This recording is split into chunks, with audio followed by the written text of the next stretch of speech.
Bienvenue dans cette nouvelle vidéo exercice pratique Excel où nous allons revoir ensemble quelques fondamentaux d'Excel.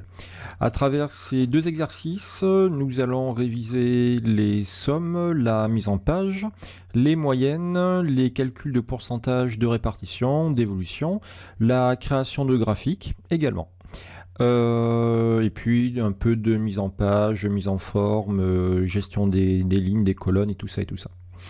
Voilà, donc cette vidéo s'adresse aux personnes qui souhaitent être opérationnelles sur Excel, hein, on appelle ça Excel niveau 1.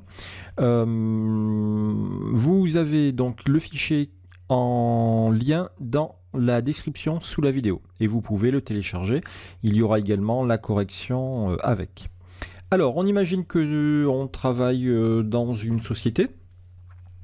Peu importe, ici, c'est le cas d'une société de luminaires. Et on nous demande de faire quelques travaux de bureautique. Dans un premier temps, avec les feuilles N-2 et N-1, c'est-à-dire avec les deux feuilles qui sont ici. Ok, que je vais zoomer un petit peu. Ok. Dans ces deux feuilles, on a les chiffres d'affaires des différents produits. Vous voyez que là, j'ai 3 produits différents, c'est des éclairages, peu importe. Et ces 3 produits appartiennent tous à la même famille, la famille des bornes. Ce sont des bornes lumineuses. La société fabrique et vend également des éclairages avec une solution solaire. Voici leur petit nom. Des éclairages pour les passages piétons. Et des éclairages ici pour les circuits routiers, les routes. Et nous avons ici les chiffres d'affaires de chacun des produits. Voilà, chiffre d'affaires premier trimestre pour le produit espace LED, deuxième trimestre, troisième trimestre et quatrième trimestre. Ça c'est pour l'année N-1, c'est-à-dire pour l'année précédente. Et vous avez exactement la même chose, même tableau, même structure, même produit, même famille, mais pour l'année N-2, c'est-à-dire il y a 2 ans. À quoi servent ces deux feuilles? Ça sert à mettre en évidence des évolutions de chiffre d'affaires par exemple. Ok, alors dans un premier temps, on nous demande à partir des feuilles analyse vente N-1 et N-2, chose que nous avons ici, de mettre automatiquement en valeur les CA inférieurs à 10 000 euros. Ok, donc je me mets sur N-2. Je vais d'abord entièrement travailler N-2 et je ferai après N-1. Alors là, c'est pour un niveau donc Excel opérationnel. Pour un niveau Excel maîtrise ou Excel expertise, niveau 2 ou niveau 3, oui, là effectivement, on utiliserait d'autres outils, d'autres commandes. Mais là, je me cantonne à du Excel opérationnel. Ok, donc mettre en évidence les chiffres d'affaires qui sont inférieurs à 10 000 euros. Il n'y a pas de cellule vide, ça tombe bien. Ça m'arrange. Donc là, j'ai sélectionné tout ça. Mise en forme conditionnelle, nouvelle règle. Je prends le scénario numéro 2. Et là, je vais faire simplement inférieur à 10 000 euros. Je clique dans format pour choisir la couleur d'écriture et la couleur de fond. Alors, je suis ici sur police. Couleur de police, ce sera du rouge, du gras italique et en remplissage, ce sera jaune. Je fais OK. Parfait, impeccable. Alors là, j'ai mis inférieur à 10 000. Donc, la première cellule, par exemple, ici 9025, sera dans cette mise en forme-là. Par contre, s'il y avait des cellules vides, ça peut arriver dans certains tableaux. Dans ce cas-là, la cellule vide est considérée comme 0. Ce qui veut dire qu'elle serait également dans ce format-là. Et ça, c'est pas du tout présentable. Si vous avez des cellules vides, dans ce cas-là, c'est pas inférieur à qu'il faudra faire, c'est entre, comprise entre. Et vous mettrez comprise entre 1 et 10 000. Forcément, les cellules vides qui sont considérées comme 0 n'auront pas la mise en forme d'appliquer. Parfait. Je fais OK, ça fonctionne. Donc je finis la feuille 2 et après je ferai la feuille 1. Ensuite, mettre automatiquement, c'est fait. Calculer pour les deux feuilles les sous-totaux par famille. Alors, les sous-totaux par famille. Effectivement, là, j'ai la famille des bornes. Et j'aimerais avoir les sous-totaux pour chacun des trimestres. Combien la famille des produits bornes m'a rapporté sur le premier trimestre. C'est-à-dire que je veux faire l'addition de ça. Alors, pour faire ces sous-totaux, vous avez plein de méthodes différentes dans Excel. Là, j'ai deux feuilles. J'ai la feuille N-1, j'ai la feuille N-2. Je vais utiliser deux méthodes différentes. La première méthode, à la mano, on fait tout manuellement, c'est-à-dire que je vais rajouter une ligne en dessous de borne. Donc je me mets ici, clic droit sur le numéro 7, insertion. Pareil ici, insertion. Clic droit, insertion. Voilà.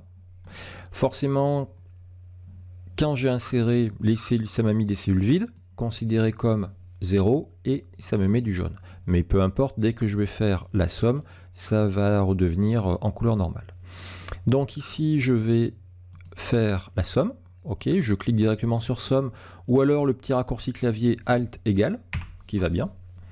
Et je valide, l'assistant a détecté ce que je voulais additionner. Parfait, toc. Alors comme c'est une somme, un sous-total, je vais le mettre un petit peu en évidence, hein, histoire de pas le confondre avec le reste. Voilà. Et puis comme je suis un grand feignant dans Excel, ou un grand économe on va dire, dans Excel, une fois que j'ai fait mon premier calcul ici, je prends la petite poignée qui se trouve en bas à droite et je tire à droite. Et crac, parfait. Je n'oublie pas ici de mettre, par exemple, total borne. Voilà. Et puis là, c'est pareil, je vais mettre les mêmes couleurs. Je prends ceci, un clic sur le pinceau et crac. À part que là, forcément, ça m'a recopié la mise en forme. Donc, eh ben, écoutez, ça, je vais le fusionner. Voilà, parfait. On va pas trop se casser la tête. Ensuite, pour la famille solaire, je n'ai que deux valeurs. Donc, ce que je vais faire dans un premier temps, c'est que je vais appliquer la même mise en forme que j'ai utilisée là. Pour ce faire, je sélectionne pinceau et crac. Donc là, je vais mettre total, je ne l'avais pas mis en majuscule, solaire. Ok. Ici, on va faire la somme automatique de ça. Je valide. Et ensuite, je recopie à droite. Parfait. Allez, pareil ici. Je vais prendre tout ça. Bon, dans la foulée, je vais faire piéton et routier. Ce qui veut dire que je vais mettre en forme ça et ça également. Donc, je prends toute la ligne. Je veux utiliser le pinceau plusieurs fois. Ici, deux fois. Donc, je vais double-cliquer sur le pinceau. Hop, voilà, un clic ici, un clic là, et je repose mon pinceau. Voilà, n'oubliez pas, on clique une fois sur le pinceau, on l'utilise une fois, on clique deux fois, on peut l'utiliser autant de fois qu'on veut. Par contre, il faut faire attention à bien le reposer après. Allez, Alt égal, parfait, ça s'est arrêté à la somme, hein. Il est pas trop bête. Notre Excel 2016 aujourd'hui. Toc. Et c'est bon, ça va jusqu'au bout. Ici, total routier. Alt égal. Parfait. Toc, toc, toc. Impeccable. Donc ça, c'est vraiment la méthode, j'allais dire presque la plus longue à faire. Mais en tout cas, c'est celle qui nécessite le moins de technicité. Bien entendu, on va faire une méthode beaucoup plus rapide après dans la feuille N-1. Ok, donc ça c'est bon. Ainsi que le total annuel par produit. Le total annuel par produit. Le produit, il est là. Et on aimerait le total annuel. Ben là, c'est pas dur. Encore une fois, Alt égal. Je valide. Je vais reprendre la même apparence que là, la couleur de fond et le gras. Donc je clique ici, un clic sur le pinceau et je clique ici. Parfait. Et puis là, je peux double-cliquer. Alors s'il ne va pas jusqu'en bas, on va le forcer un petit peu. Crac. Voilà. On peut éventuellement aussi mettre en évidence nos titres. Voilà. Toc, un peu plus gros. parfait. Donc ici, nous avons bien nos totaux par famille et le total annuel par produit. Et même ici, le total annuel de la famille des bornes. Ok, voilà. Donc ça, c'est déjà la première étape. Et je dois faire à peu près l'équivalent sur la feuille suivante, la feuille N-1. Alors, on va gagner du temps, on va éviter de refaire tout. Hein. C'est-à-dire que là, tout ce que j'ai mis en forme ici, je le prends, un clic sur le pinceau, je change de feuille et je clique sur famille. Ensuite, là, on a fait notre mise en forme conditionnelle. Donc, je vais cliquer sur le pinceau, je vais sur la feuille N-1, j'ai toujours le pinceau, je maintiens enfoncé et je sélectionne toutes mes valeurs. Et ça m'a appliqué la mise en forme conditionnelle, ça l'a recopié. Ensuite, au niveau du chiffre d'affaires qui est ici, ça, c'est la somme. Le chiffre d'affaires, je vais le faire dans un instant. Hein, je vais d'abord faire les sous-totaux. Ok. Donc ici, pour faire nos sous-totaux, nous allons utiliser la commande données sous-total. Alors, c'est une commande qui est un petit peu vieille. Je ne dirais pas obsolète, mais presque, parce que simplement cette commande sous-total n'est pas compatible avec la formidable commande mettre sous forme de tableau. Donc il ne faut surtout pas mettre sous forme de tableau, sinon on ne pourra pas utiliser données sous-total. Voilà. Alors ici, je clique quelque part dans le tableau, peu importe. Et avant d'utiliser la commande sous-total, il faut que je trie par famille. Ça, c'est indispensable. Quelle chance! Le tableau est déjà fourni, trié. Hein, borne, borne, borne, c'est côte à côte. Si parfois il y avait besoin de trier, hein, on fait un clic droit dans la colonne, un seul. Hein, et auparavant, on ne fait aucune sélection. Hein. Regardez, je fais un clic droit quelque part, n'importe où. Je fais trier de A à Z, de Z à A. Donc là, c'est déjà de A à Z. Donc je vais faire de Z à A pour vérifier que ça fonctionne bien. Parfait. Ça fonctionne bien. Tout a bien suivi. Je le refais dans l'autre sens. Clic droit, trier de A à Z. Parfait. On n'oublie pas que il faut, avant d'utiliser cette commande sous-total, que notre tableau soit une base de données correcte. Hein, ça, il faut faire attention. Pas de ligne vide, pas de colonne vide, pas de cellule fusionnée, un titre sur chaque colonne, pas de surtitre, etc., etc. Alors, une fois que j'ai fait ça, eh bien, avant d'utiliser sous-total, je clique quelque part dans mon tableau, j'active sous-total, et ici, il me propose à chaque changement de famille. Bah oui, effectivement, il a trouvé que c'était bien les familles que l'on voulait... que c'était à partir des familles qu'on voulait faire les sous-totaux. Donc, ok, à chaque changement de famille, j'utiliserai la somme. Donc, borne, borne, la famille ne change pas. Borne, la famille ne change pas. Ah, piéton, la famille change. Donc, entre borne de la ligne 6 et piéton de la ligne 7, il y aura la fonction somme. Mais sur quelle colonne? Eh bien, moi, je veux la fonction somme sur les 4 trimestres. CA, on s'en fiche. Pour l'instant, il n'y a pas de valeur. Remplacer les sous-totaux existants, peu importe parce qu'il n'y en a pas. Saut de page, non. Synthèse sous les données, oui. Allez, je fais OK. Quick. Donc ici, ça m'a bien mis sous total. Ça m'a bien créé une nouvelle ligne avec en haut, par curiosité, la fonction sous total. Voilà, c'est tout. Donc ça, je vais m'empresser de le mettre un petit peu en gras, en couleur et en gras. Voilà. Je double-clique sur le pinceau, clic-clic, je fais un clic ici, un autre ici, un autre ici, et allez, on a même pour le même prix le total général, la synthèse. Je reclique sur le pinceau pour le reposer. Cet outil sous total nous a également mis ici un plan.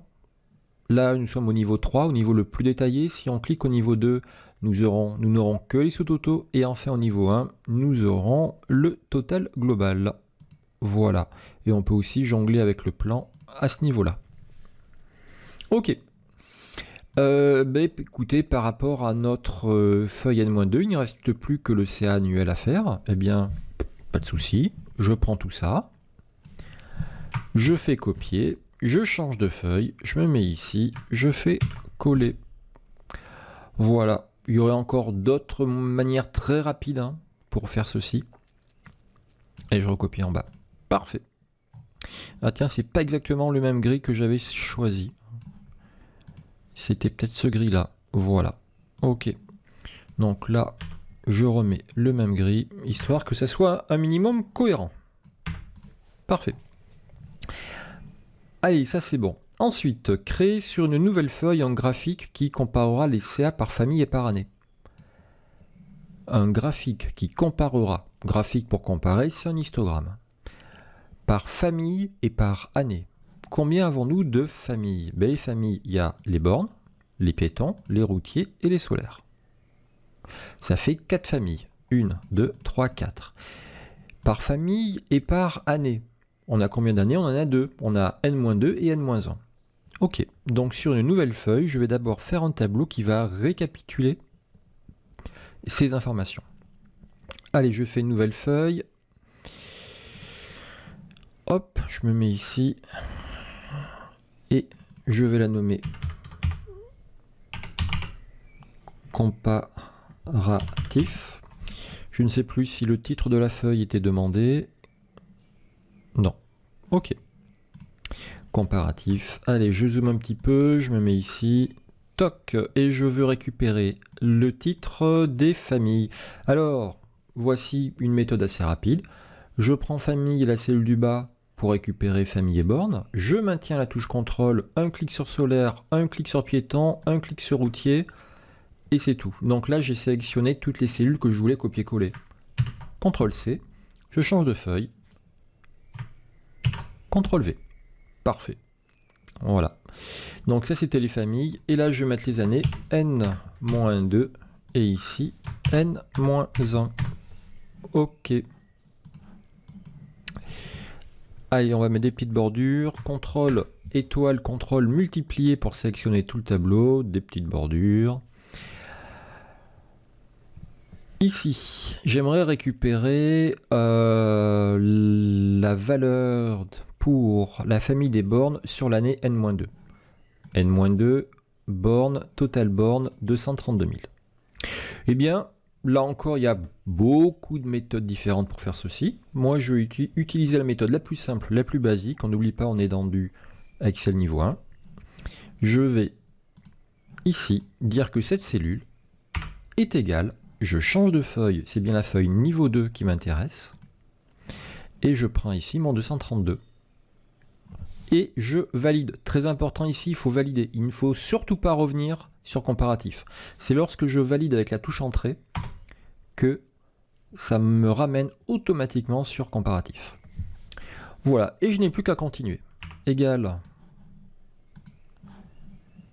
solaire entrée, égal N2 piéton entrée, égal N-2 routier entrée. Voilà. Alors, pour du Excel perfectionnement, par exemple, il y aurait des méthodes de travail beaucoup plus productives. Ne serait-ce que faire des sauts-autour, on aurait pu le faire avec un tableau croisé dynamique très rapidos. Voilà. Mais là, on prend notre temps. N-1 solaire, N-1 solaire, borne solaire. Pourquoi je n'ai pas solaire ici? Parce que solaire est en dessous.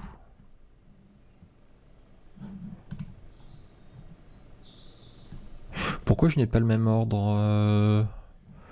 Borne solaire, piéton. Ah oui, parce que j'avais trié. Oui, j'avais trié par ordre alphabétique. Oui, forcément, solaire est en dessous. Donc là, j'ai pris les bornes ici ou pas? J'ai pris G7. G7, c'est bien le total des bornes. Ok. Il faut que je sois un minimum attentif quand même. N-1 solaire, N-1 solaire, solaire, solaire. On est ici, 250. Entrée. Ce qui est cohérent avec 236 qui était là. Piéton égale N-1 piéton, piéton. Total piéton, 168. et l'année d'avant 156. Et routier, c'est le plus gros chiffre d'affaires. Routier N-1, routier 438. Et avant on avait fait 408. Parfait.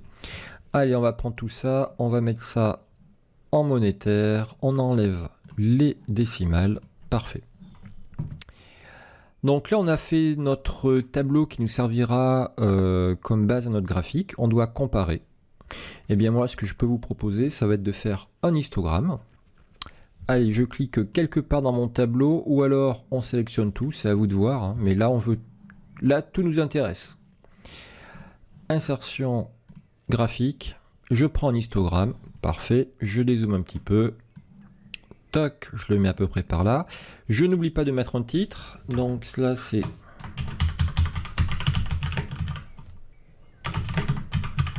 comparaison des CA. On voit qu'il y a les familles, on voit qu'il y a les années, donc ça va. Par contre ici, vous avez deux alternatives, deux possibilités. Là, sur l'axe des X, à l'horizontale, j'ai les familles, et en légende, ici, j'ai les années. On peut avoir l'inverse. Là, je suis dans création, outil de graphique. Je vais cliquer sur intervertir lignes et colonnes. Et maintenant, j'ai en légende les familles et sur les X, les années. Pour ce tableau-là, pour ce besoin-là, moi, je vous conseille pas cette disposition. Moi, je vous conseille plutôt celle-ci. Là, c'est lisible. Je peux très bien dire que pour la famille des routiers, l'année N-1 a été légèrement plus élevée que l'année N-2. C'est-à-dire qu'en un an, j'ai quand même fait une petite augmentation. Je peux dire également que pour les bornes, il y a également eu une augmentation, mais beaucoup plus faible. L'écart entre les deux est beaucoup moins important. Donc ce graphique-là est très très bien. Voilà. Ensuite, créer un graphique pour mettre en évidence la répartition. Répartition, c'est un graphique secteur qu'on appelle camembert. Du CA N-1 par famille. Alors, sur la feuille N-1, j'ai mes familles. Ici, j'ai fait 244 pour les bornes, 168 pour les piétons, etc. pour routiers et solaires. Et donc, j'aimerais faire un camembert avec ces 4 valeurs. Il y aura donc 4 portions de camembert. Et toujours sur la feuille comparative. Eh bien, nos chiffres, on les a déjà. Nos chiffres, ils sont là. Enfin, plus précisément, ils sont ici et là. Je dois faire un camembert avec uniquement ce texte-là et ces chiffres-là. Malheureusement, ils ne sont pas côte à côte.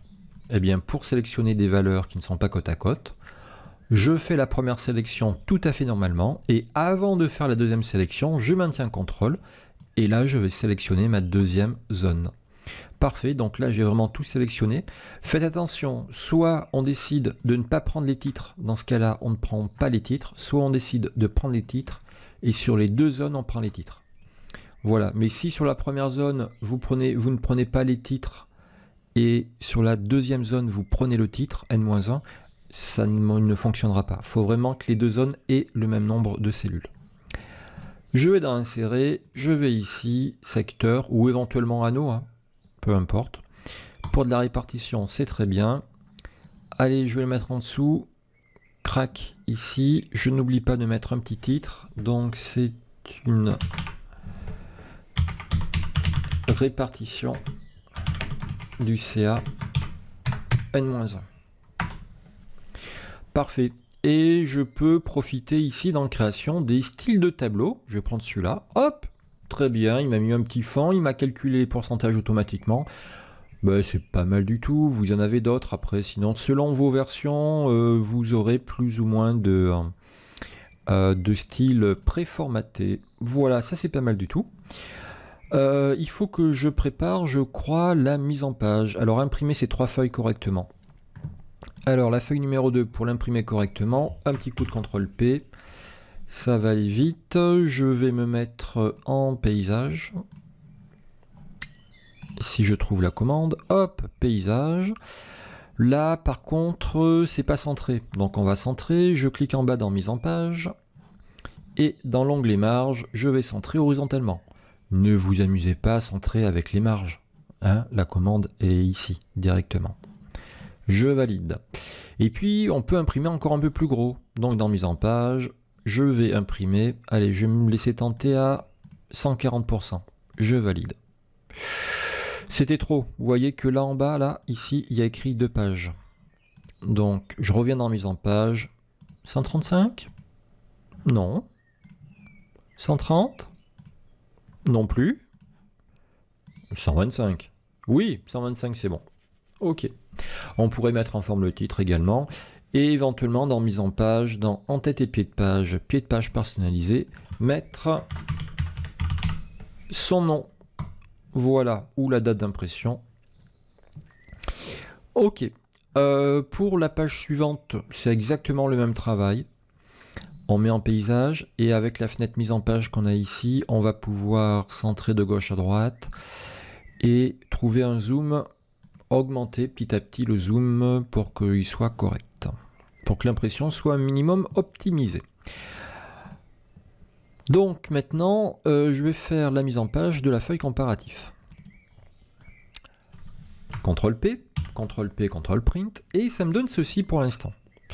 Je m'empresse d'aller dans mise en page pour centrer tout ça. Marge, centrer, OK. Alors, c'est pas trop mal, je peux espacer un petit peu plus les deux graphiques, mais ce que je peux surtout, c'est centrer mon tableau du haut un peu plus au milieu. Alors, ce graphique-là, il va descendre un petit peu. Je vais garder l'orientation portrait, hein. Ce graphique aussi. Par contre, ça peut se décaler d'un cran à droite.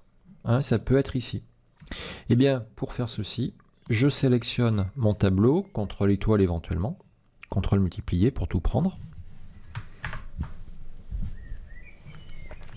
Et par la suite, je vais me mettre, alors je zoome un petit peu, voilà. Je me mets sur la bordure de la sélection, c'est-à-dire ici. Et là, vous avez 4 flèches. 4 flèches en bureautique, ça veut dire qu'on peut déplacer. Donc, une fois que j'ai mes 4 flèches, je maintiens enfoncé et je décale à droite. Par contre, il faut y aller franchement à droite, hein. Faut pas hésiter. Hein. Voilà. Et je lâche. Parfait. Je vois les petits pointillés ici, là, qui veulent dire que le saut de page sera ici. Donc, rien ne m'empêche de prendre un peu plus de place avec mon graphique. Voilà, ça n'en sera que plus agréable. Parfait, un petit coup de CTRL-P. Notre impression est correcte. On peut travailler, éventuellement mettre un titre et faire un petit bout de pied de page en même temps. Ok, voilà. Donc ça c'est bon, on a révisé pas mal de choses ici. Mais il nous reste encore une feuille stat groupe N-1. Effectivement... Notre société qui fabrique des luminaires fait partie d'un groupe. Et voici les statistiques du groupe, les statistiques RH qui concernent la formation des salariés. Dans le groupe, l'an dernier, hein, c'est pour l'année N-1, dans le groupe, il y a eu 376 cadres hommes qui ont été formés et 121 femmes cadres qui ont été formées, qui ont suivi une formation. Le but de cet exercice ici, ça va être de calculer quelques indicateurs, des totaux, faire des calculs de répartition, et ensuite, au final, de comparer les indicateurs du groupe avec ceux de notre société où nous sommes, la société faisant partie du groupe. C'est intéressant de savoir si on est très éloigné du groupe ou un peu au-dessus, un peu en dessous pour certains indicateurs. Allez, on va commencer. Donc, dans les consignes, on vous demande à partir de ce fichier statistique formation, enfin ce fichier, cette feuille plus précisément, de calculer les sommes, les pourcentages et les moyennes demandées. Alors, toc. Là déjà, je veux faire la somme de ces deux-là, pour savoir combien de personnes ont été formées. Alors, plein de méthodes différentes, hein. Je peux faire du alt égal, je valide, et ensuite je recopie vers le bas. Autre méthode, là je veux faire la somme de ça, donc je sélectionne les trois et je clique sur l'outil somme. Ah, Non, désolé, ça fonctionnera pas comme ça. Donc je vais prendre, pardon, ça et avec total en bas de vide. Donc là j'ai bien pris tout ça. Je fais la somme, je clique sur somme et automatiquement il me fera les sommes en bas. Ou vous faites du alt égal et vous recopiez à droite, peu importe. Il y a des tas de raccourcis pour faire les sommes, il y en a même que je découvre parfois. Ici, répartition, nous cherchons le pourcentage d'hommes et le pourcentage de femmes qui ont suivi des formations. Il y a eu 2341 hommes qui ont suivi des formations dans le groupe et seulement 1443 femmes. Ici, on va donc calculer le pourcentage de répartition égal le chiffre partiel, le petit chiffre, 2300, divisé par le total qui est ici. 3784 personnes au complet. Je valide. Je m'empresse de mettre ceci en pourcentage. Et on va mettre au moins une décimale. Allez, une décimale. Donc ça c'est bon. Il n'y a que 2 pourcentages à calculer. Donc là vous avez deux alternatives. Soit vous refaites le calcul avec 1443 divisé par 3700, soit on essaye de modifier notre première formule afin de la recopier à droite. Parce que là, si actuellement je la recopie à droite, eh bien ça va faire n'importe quoi.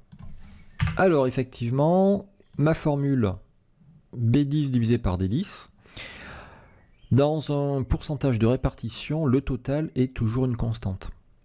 Effectivement, dans la cellule à côté, là, en C11, au niveau du pourcentage des femmes, je voudrais faire 1400 divisé par 3007. Chez les hommes, j'ai fait 2003 divisé par 3007. Donc je vais toujours diviser par 3007. Conclusion, le 3007 c'est la cellule D10. Je vais la verrouiller avec la touche F4. Parfait. Et je valide. Alors pour certains portables, c'est pas F4, c'est FN-F4. Hein, ça dépend des portables. Et je recopie ici. Parfait. Là, je peux éventuellement recopier vers le bas. Ça me fait une somme. Je me mets en pourcentage. C'est très bien. Ou alors, j'aurais pu ici recopier à droite. Dans tous les cas, je retombe sur mes pattes. Ici, vous avez quelque chose de similaire. C'est-à-dire que là, c'était le nombre de salariés. Et là, c'est le nombre d'heures de formation. Les cadres ont eu 4214 heures de formation chez les hommes. Les employés femmes ont eu 12 533 heures de formation. On cherche les totaux. Allez, si on fait ça, par exemple, on va tenter, on va tenter. Je prends tout ça, je clique sur somme. Ben écoutez, voilà, encore plus rapide. Il a détecté que aux extrémités droite et basse de la sélection, les cellules étaient vides. J'ai cliqué sur la somme, il fait donc la somme de tout. C'est parfait, c'est bien Excel, c'est intelligent parfois. Répartition égale le petit divisé par le grand, un coup de F4 et je valide. Pourcentage, une décimale et je recopie à droite. Parfait. Ok.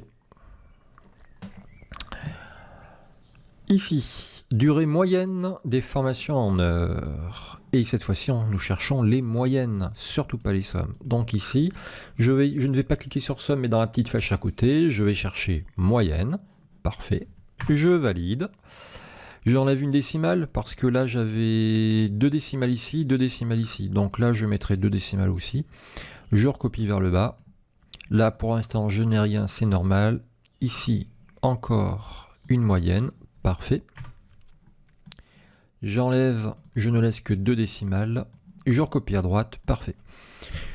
Je peux dire maintenant que dans le groupe, les hommes qui ont suivi une formation ont eu en moyenne 11,12 heures de formation, alors que les femmes qui ont suivi des formations, les formations ont duré en moyenne 12,4 heures de formation. Par contre, les hommes représentent presque 60% de la population qui a été formée. Et les femmes ne représentent que ici 40,5% de la population qui a été formée.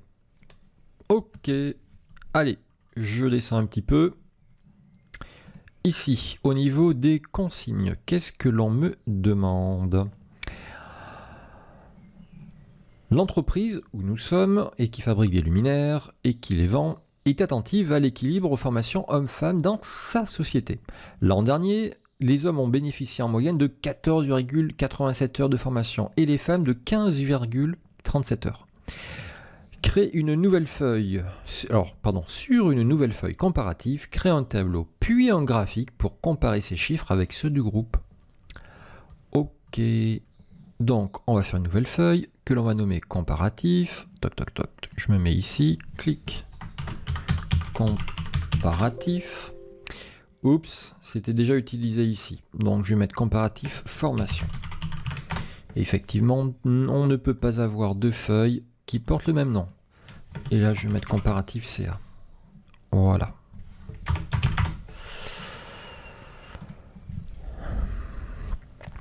Donc là, on évoque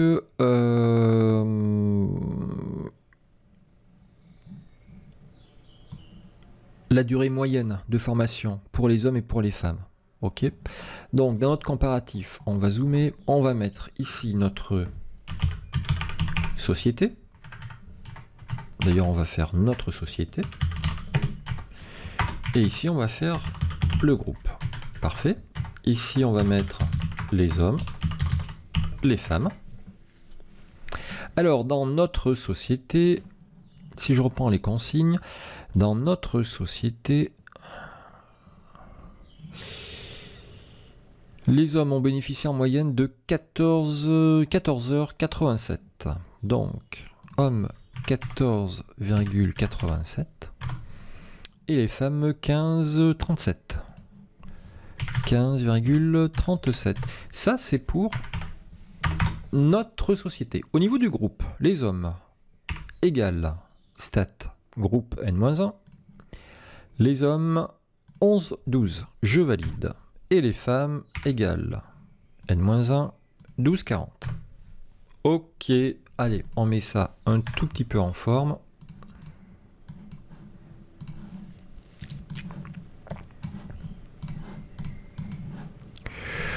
Voilà, éventuellement, peu importe. On peut peut-être même ne pas faire ici de couleur et mettre une alternance de couleurs pour groupe et une autre pour société. Ok. Et on me demandait ici de créer un graphique pour comparer ces chiffres. Alors, pour comparer, on va utiliser histogramme, éventuellement les barres horizontales. Là, on va faire histogramme. On peut éventuellement même en faire deux. Allez, on clique dedans, insérer graphique. Toc. Parfait. Je dézoome un petit peu. Donc, en titre, on va mettre comparaison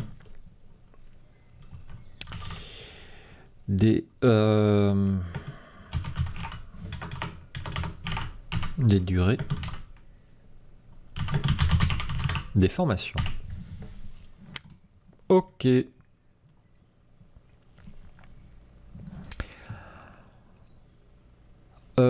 Alors, ici, soit nous avons cette structure avec société et groupe en X, soit dans création, on fait intervertir et on associe. Peut-être que c'est celle-ci la plus explicative, la plus explicite. Ici, on voit bien que pour les autres, pour les hommes, dans notre société, la moyenne était beaucoup plus élevée que pour les femmes. Que pour le groupe. Ici, c'est pareil, la durée moyenne des heures de formation pour les femmes est quand même plus élevée que celle du groupe. Après, si c'est plutôt l'équilibre homme-femme qui nous intéresse, on va plutôt intervertir et là comparer homme-femme. Ok, bah écoutez, il nous resterait éventuellement à faire la mise en page de cette feuille-là. Hop, un petit coup de CTRL-P. Ben voilà, c'est déjà pas mal du tout, hein. Je vais dans mise en page. Dans marge horizontale, je fais OK. Impeccable. On peut rajouter en tête, pied de page, mais là c'est déjà pas mal. C'est peut-être pas la peine de pousser un peu, quoique 110%. Et voilà, j'en étais sûr. Ça se met sur 2 pages. C'est toujours pareil. Allez, je suis à 105%, ça se met sur une page, c'est très bien. Voilà. On n'oublie pas de sauvegarder, un petit coup de CTRL S, CTRL SAVE pour terminer. Écoutez, voilà. Si vous avez pu reproduire ces différents exercices, je vous dis bravo. On a ici révisé pas mal de choses. J'insiste encore bien, pour du perfectionnement, ça serait différent, hein, on utiliserait d'autres outils. Mais là, pour du Excel opérationnel, ces outils-là sont tout à fait corrects. Voilà, on a fait pas mal de graphiques, beaucoup de mise en page, quelques calculs, et on a beaucoup utilisé le copier-coller qui nous a fait gagner beaucoup de temps, et notre pinceau, l'un des outils les plus efficaces d'Excel pour des bochettos, hein, pour partir à l'heure du boulot. Ok, écoutez, je vous dis bravo si vous avez réussi. N'oubliez pas qu'aucune vidéo ne remplacera une vraie formation avec un formateur ou une formatrice qui pourra examiner vos documents, vous conseiller sur vos fichiers de votre entreprise, vous motiver, vous corriger et répondre à vos questions. Voilà, écoutez, si ça vous a plu, n'hésitez pas à mettre un petit pouce bleu et à vous abonner à la chaîne. À très bientôt.